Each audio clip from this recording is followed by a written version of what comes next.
मेरी योग साधना छूट गई। तो जिनकी पीछे साधना छूट गई है, इस जन्म में उनकी साधना होती है। श्रीमताम गेहे, अच्छे घर में उनका जन्म होता है। अच्छे घर का अर्थ है वह भजन का बानक बन जाएगा। ऐसी परिस्थितियां बन जाएंगी कि आपका भजन होने लगेगा।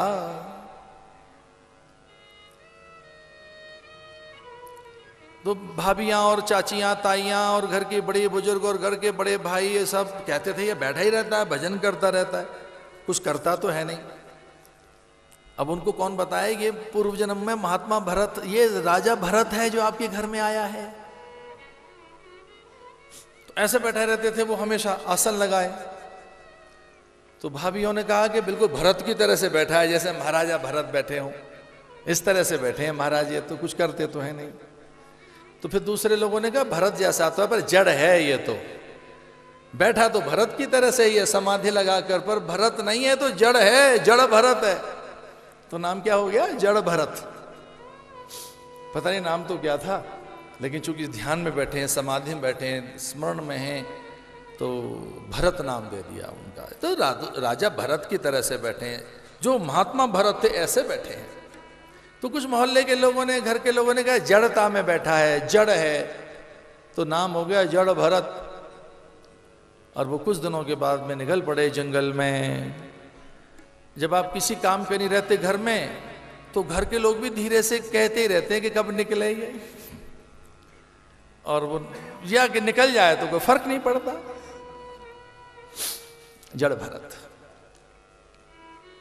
ब्रह्म ज्ञानी हो गए वो। कोलभीलों के राजा ने अपने तांत्रिक गुरु से कहा कि मुझे पुत्र नहीं होता, संतान नहीं होती, तो कैसे संतान हो? अजीब तरीके के वो तांत्रिक मांत्रिक थे। उन्होंने कहा नरबली दो तो भद्रकाली प्रसन्न होगी, रक्त से स्नान कराएंगे, किसी नर के रक्त से स्नान करेगी जब भगवती तो प्रसन्न हो जाएगी। लोभी और मूढ़ राजा, दुष्ट राजा, उसने कहा किसी का भी सर उतार देंगे, पकड़ लाओ कोई नर, उस नर की बलि देकर मैं भद्रकाली को प्रसन्न करूंगा, संतान तो होगी। तो कोई और तो मिला नहीं, ये महात्मा भरत, यही ज्ञानी भरत मिल गए, इनको पकड़ लाए। उनको कहा कि आप हमारे राजा के काम आएंगे ना, आपके मस्तक पर चंदन लगाएंगे, दिव्य वस्त्र आपको पहनाएंगे, बलि स्तंभ पर आपको खड़ा करेंगे।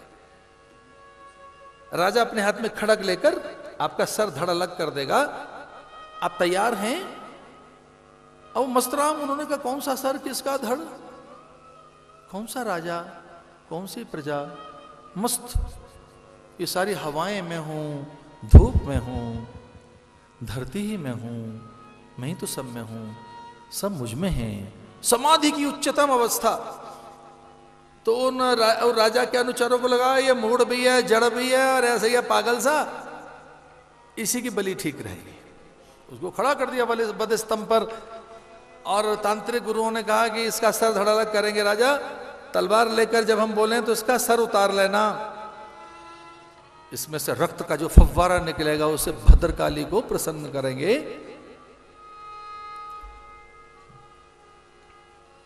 हाथ में खड़ग लेकर जैसे ही राजा दौड़ा, तो भद्रकाली ने देखा था कि पहली बार ही कोई ब्रह्मज्ञानी मेरे द्वार पर आया है, जो खुद ही काली माने बैठा है। जब कहा कि ये काली को आपको धड़ देंगे, सर देंगे आपका, तो उसने काली तो मैं ही हूं, मैं ही पराम्बा हूं, मैं ही सूर्य हूं, सब मुझसे ही है, सब मुझ में है। तो पराम्बा को पता लग गया ये ब्रह्मज्ञानी है तो मेरा ही स्वरूप है। ब्रह्मविद ब्रह्म है वो भवती, जो उसे जान गया वो वही तो हो जाता है। भद्रकाली बड़ी व्याकुल हुई और हाथ में से खड़ग लेकर राजा से, और राजा का ही सर उतार लिया उसने, और सबके मुंड उतार लिए उसने, और उनके मुंडों से नाच नाच कर खेलने लगी, उन्हीं के रक्त से स्नान करने लगी। कह रहे मूढ़, तुम ब्रह्मज्ञानी का सर उतारोगे? और उस साधु को यही नहीं पता लगा कब काली प्रकट हुई, काली प्रसन्न हो गई। कौन काली, कौन राजा, इतने मस्त समाधि में, ऐसे मस्त।